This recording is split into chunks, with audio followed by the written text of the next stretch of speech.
आज का हमारा प्रार्थना पत्र है स्थगन प्रार्थना पत्र यानी एडजॉर्नमेंट एप्लीकेशन।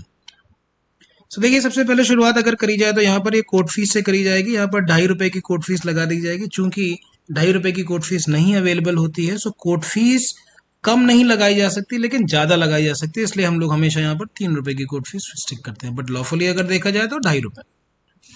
इसके ठीक बाद, जैसा कि कल हम लोगों ने हाजिरी माफी प्रार्थना पत्र में देखा, तो यहाँ पर न्यायालय का नाम लिख देंगे, मुकदमे की डिटेल लिख देंगे, पार्टी डिटेल्स लिख देंगे, जिस प्रकार से पार्टीज बनाई जाएंगी। यहाँ पर सेंटर में बनाम लिखा जाएगा।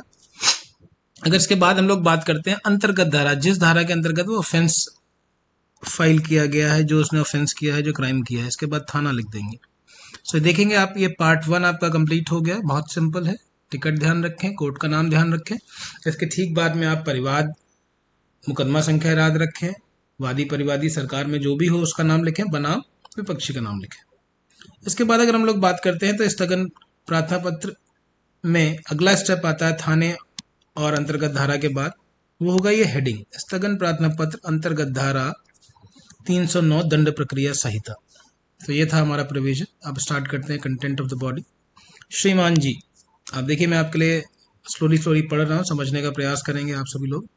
सविनय निवेदन है कि उक्त वाद परिवाद मुकदमे में आज की तारीख वास्ते सुनवाई साक्ष्य बहस हेतु नियत है, किंतु प्रार्थीवादी परिवादी प्रतिवादी अधिवक्ता। अब यहाँ पर बात करेंगे कि ये जो एप्लीकेशन है, ये एप्लीकेशन हमेशा कब दी जाती है? जब हमें तिथि मुलतवी करनी होगी। देखिए आगे वर्ड आएगा यहाँ पर मुलतवी। क्या सिचुएशन है, क्या कारण है? अस्वस्थ है। कौन अस्वस्थ है? अधिवक्ता अस्वस्थ है। अथवा मुकदमे में आज की सुनवाई साक्ष्य बहस हो पाना संभव नहीं है, न्यायहित के लिए वाद परिवाद मुकदमे में आज की तारीख वास्ते सुनवाई साक्ष्य बहस मुलतवी किया जाना अति आवश्यक है। क्या करना है? जब कभी भी डेट हमें पोस्टपोन करनी होगी, अगर डेट पोस्टपोन करनी होगी दैट मीन्स आगे बढ़ानी होगी, तब हम ये एडजॉर्नमेंट एप्लीकेशन जो हमने लिखा है स्थगन प्रार्थना पत्र दे देंगे। यहां पर तारीख पर कोई सुनवाई नहीं होगी, कोई भी स्टेज आगे नहीं बढ़ेगी, सिर्फ पोस्टपोन की जाएगी। प्रार्थना पे आती है, आ जाते हैं हम लोग। प्रार्थना, अतः श्रीमान जी से करबद्ध या विनम्र प्रार्थना है कि आज की तारीख मुलतवी फरमा कर, देखिए वर्ड यहाँ पर लिखा गया मुलतवी, यानी पोस्टपोन करने की बात की जा रही है तारीख की, मुलतवी फरमा कर उक्त वाद परिवाद या मुकदमे में सुनवाई साक्ष्य बहस कोई अन्य दीगर तारीख, यानी कोई नेक्स्ट डेट फिक्स करने की बात हो रही है। यहाँ पे जितनी भी प्रोसीडिंग्स होंगी वो आगे नहीं बढ़ेंगी, प्रोसीडिंग्स जो होंगी वो हमेशा रुक जाएंगी। ध्यान रखिएगा कि प्रोसीडिंग्स रुक जाएंगी और नेक्स्ट डेट मिल जाएगी। इसके बाद दिनांक लिख देंगे, द्वारा अधिवक्ता हस्ताक्षर और मुहर लगा देंगे, यहाँ पर डिटेल ऑफ एक्यूज लिख देंगे। ये बेसिकली अगर देखा जाए इन शॉर्ट, ये आपकी एप्लीकेशन थी एडजॉर्नमेंट इन हिंदी।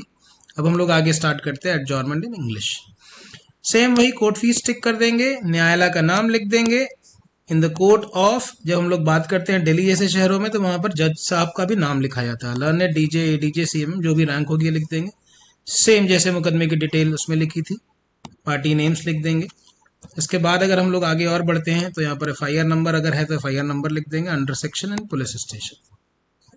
इसके बाद एक हेडिंग डालेंगे हम लोग, application for adjournment of the case under section 309। ये क्या है? ये हमारा प्रोविजन है जिसके तहत हमें प्रार्थना पत्र या एप्लीकेशन हम लोग फाइल करने जा रहे हैं। मोस्ट रिस्पेक्टफुली शोविद, ये आप हेडिंग जरूर देंगे और पैरावाइज हम लोग इस इंग्लिश के एडजॉर्नमेंट को लिखेंगे।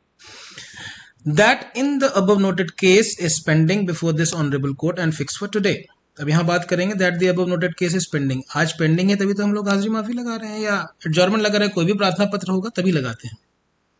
आज की डेट में फिक्स है, इतनी बात हमने लिख दी। इसके बाद सेकंड पार्ट में हम लोग आते हैं that the accused of the counsel of the accused is, अब यहाँ वो कारण अनवेल, शहर से बाहर, ट्रेन छूट गई, घर में कैजुअलिटी, जो भी रीजन हो, due to which he is not in position to appear before this honourable court.